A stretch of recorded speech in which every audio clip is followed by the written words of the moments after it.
Good evening, Blues. Welcome back to another episode of the Andy's Man Club Mersey Blue podcast.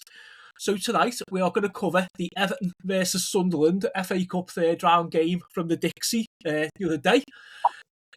So with me tonight we have in the blue corners very own big friend of mine and a massive friend of the channel, Mr. Cristian Darracott. Chris, how are you, lad? Nick, not too bad, mate. How are you doing yourself? Yeah, all good, my mate. Could have done with a nice little fourth round fucking draw there tonight, but hey ho, my mate. We could have done. I was hoping that we was going to get a good cut run, but it wasn't to be. I was pretty gutted, to be honest. What can you do, innit? It is what it is, isn't it? Yeah, well, Marco, mate, he has a saying, Everton, aren't we? So talking about Marco, we lose him tonight. He is sitting in an airport in Las Vegas awaiting a flight.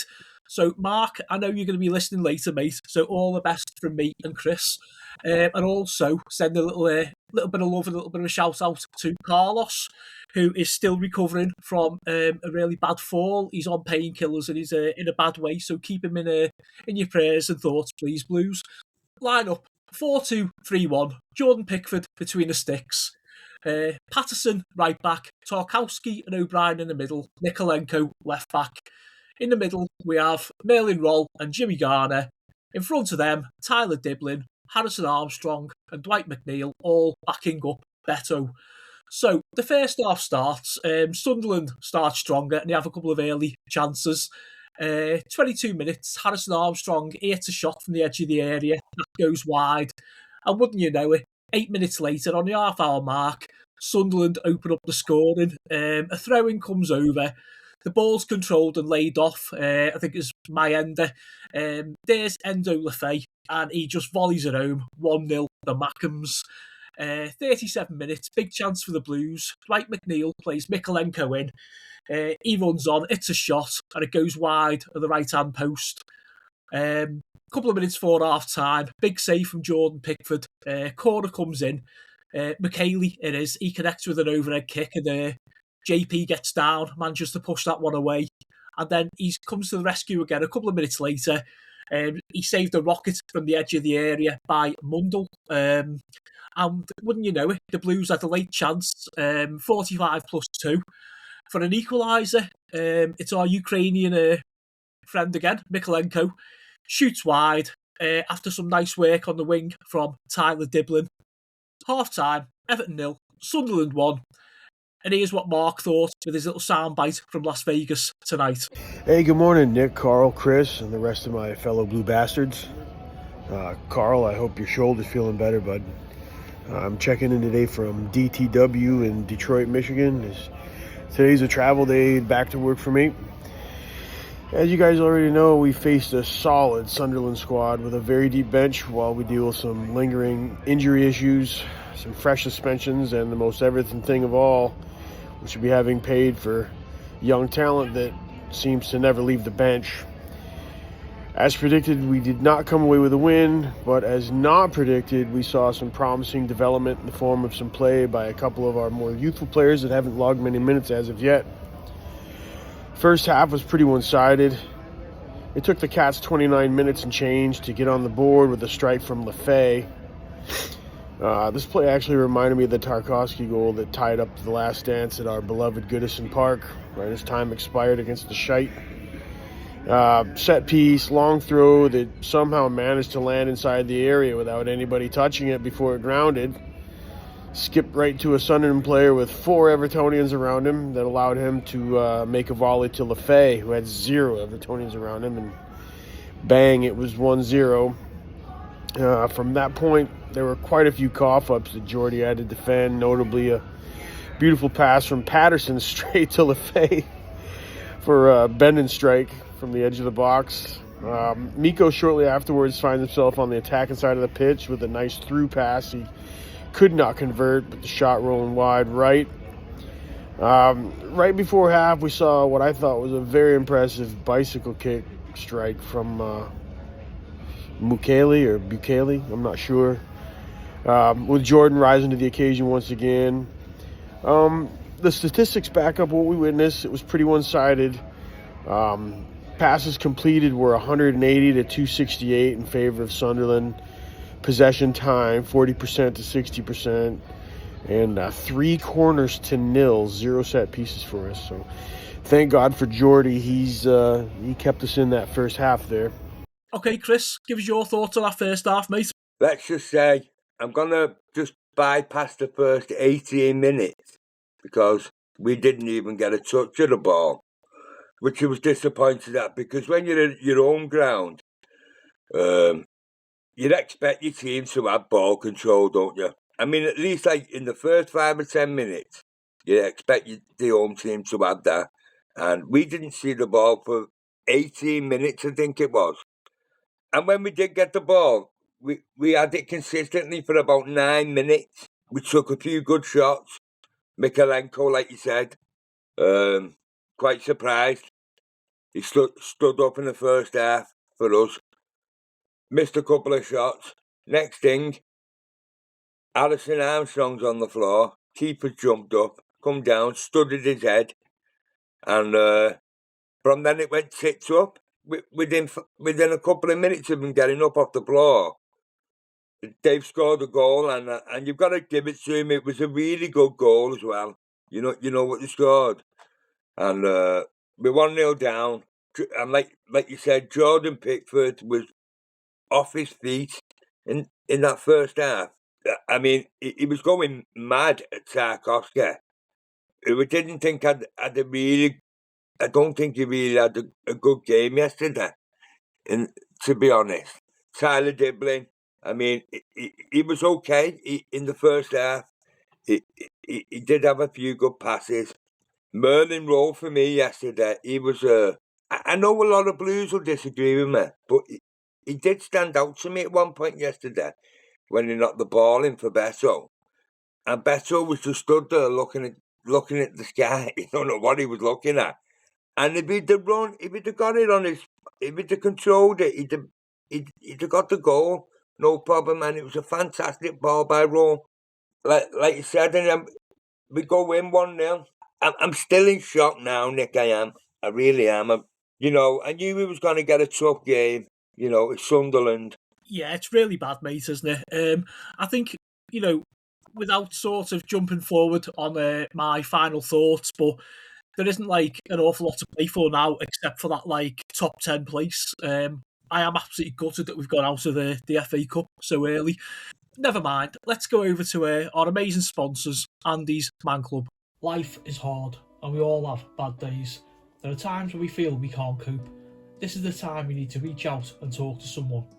Andy's Man Club offers local support groups nationwide, running every Monday from 7 p.m, except on bank holidays.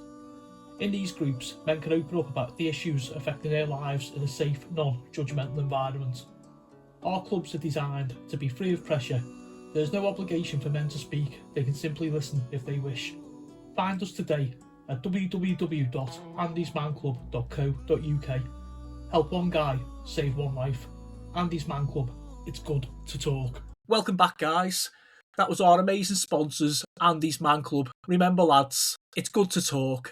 Don't keep it in. Find a friend and share that problem.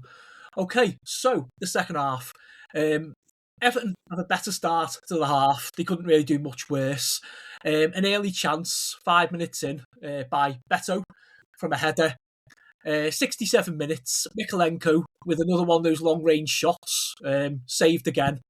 And then we see a substitution on 75 minutes. Thierry Barry comes on for Tyler Dibbling. 10 minutes later, second sub, Adam Asnu comes on for Merlin Roll. And probably the best part of the game for Everton. 88 minutes, a couple of minutes after the substitution, we win a penalty. Yeah, you heard that right. We won a penalty. Some nice work from Adam Asnu in the box. Got brought down, up steps Jimmy Garner. He drills the ball into the bottom corner. 1-1 the Blues. And the game kind of just goes from there. Full-time whistle blows. Everton won. Sunderland won. We go into extra time. There's a couple of early Sunderland chances and a really big miss from Beto, which should really have won the game. That's Beto for you. A couple of late subs. Elijah Campbell comes on for Mikalenko. Reece Welsh comes on for Nathan Patterson. Whistle goes. We go to penalty kicks. Garner, Barry and Beto all miss the spot kicks for Everton. Sunderland win the game on penalties. Before we really get into what we're probably all waiting to talk about, I want to give an honorable mention to Miko, who played a very offensively aggressive second half with some solid dribbling and attempts on goal. Seems like he's been given a talking to maybe and changed his strategy perhaps. I know in the various groups that I participate in, there's been some grumbling that Jack Grealish is being wasted by having Miko on his side because he doesn't have the confidence to lay the ball back to him. But Miko seemed to try to change that with his play second half. What I really want to talk about is hungry Adam Asnew, who we finally see coming on for Merlin Rule at minute 87. Beautiful ball handling into the area to draw a penalty, and he looked great doing it. He really did. I know it's hard for guys, especially young guys, coming on so late to be able to find their rhythm, to be able to contribute, but he was shot out of a cannon, and I think at some point we're going to see some great things and some big minutes from him going forward. And then, of course, the golden boot of Jimmy G doesn't miss, and we're back in this thing. But as Everton as we could be, we managed to Everton in the most Everton fucking way possible. I don't know who's teaching these guys these penalty strategies. I didn't play really good soccer or football growing up. Only watch it on TV, but I don't understand what's wrong with just kicking it as hard as you can into a corner. I don't understand these attempts to play mental games with the keeper. It seems it only suits the keeper more often than not. And for the fucking money that we're paying, how do they not have the fundamentals to place the ball in a 2 foot by 2 foot square that's out of reach by the tender? It seemed to work for Sunderland, but we come away with 3 attempts and no fucking goals. I don't have complaints about Jimmy because he normally converts and nobody scores all of them, but it wasn't his best attempt. Thierno Berry's attempt was fucking comically dog shit. Little one hop, terrible choice, terrible execution. Beto was just as bad, one hop. The shot seemed to be like 6 miles an hour to the same spot that Garner was snuffed out of. So again, terrible choice, terrible execution. And then, of course, as you guys know, 09 comes in and slams home the nail in the coffin shortly after, 3-0.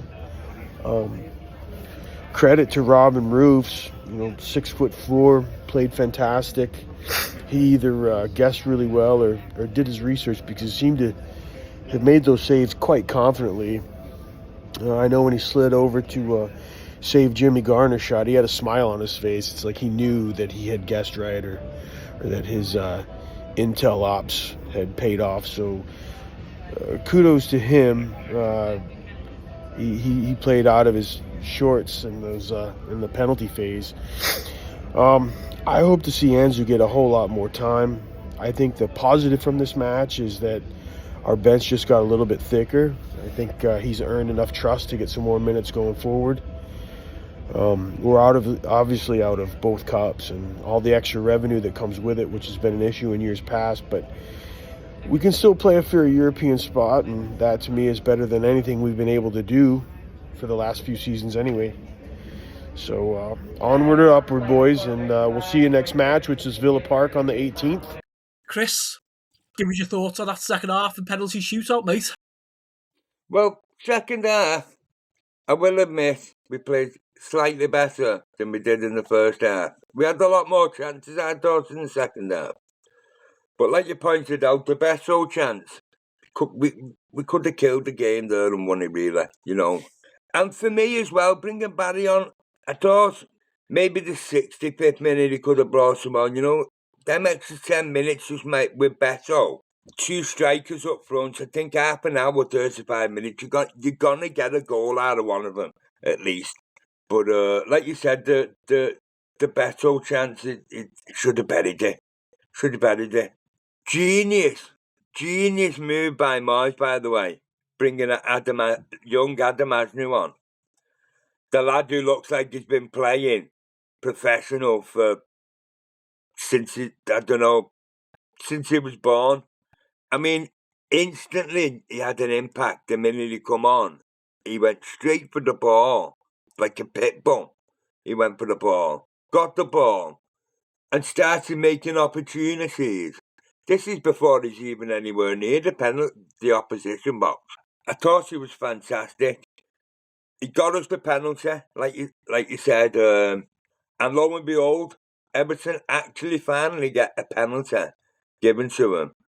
And up steps Jimmy Garner, and he slots it away there in the bottom right-hand corner. And I was ecstatic. I was bounced off the walls, mate, couldn't believe it. I really want to see Beto and Barry together up front. I'd love to see him start Asnew for the Villa game on the field with Grealish at the same time. Because that young lad, I've been saying it for weeks, Nick, on my own channel, that Adam Asnew needs to be put out there. He's like a Grealish and I just mashed together. That's what he's like. He's really good on the ball. So I'm hoping that we get to see a lot more of him over the next few weeks. So I was made up. When it comes to extra time, I really, really thought we had a chance of winning the game. I thought we played brilliant, Nick. I really did. I thought we had chances in both halves of extra time. And it just wasn't to be. The whistle went and I thought, when you get that feeling in your stomach, the dreaded penalty shootouts that you don't want. And for me, a couple of people on my channel disagreed with me and agreed with me, but I wouldn't have let Jimmy Garner take the first penalty. Not so soon after scoring a goal. Because that keeper knew where he was going to put the ball. He knew Jimmy wouldn't have gone right the second time. Maybe with the third or fourth penalty, Garner. But so disappointed, and Beto looked like he just couldn't be bothered kicking the ball. Do you know what, Chris? I think we put it behind us, mate, don't we? And we move on. So we will be back ourselves next week, and Everton travel to Villa Park in what's going to be a really, really tough game. So all that's left to do is to thank you, Chris, for coming on, mate, and please come back and join us again sometime soon, won't you? We really do appreciate all the support that you give us, mate. Oh, I'd love to, Nick, honestly. Just give us a shout and I'll just jump on the show anytime. Okay, Chris, all that's left for us to do, mate, is do you want to see us out? Thanks for having me on, Nick. Up the fucking Toffees.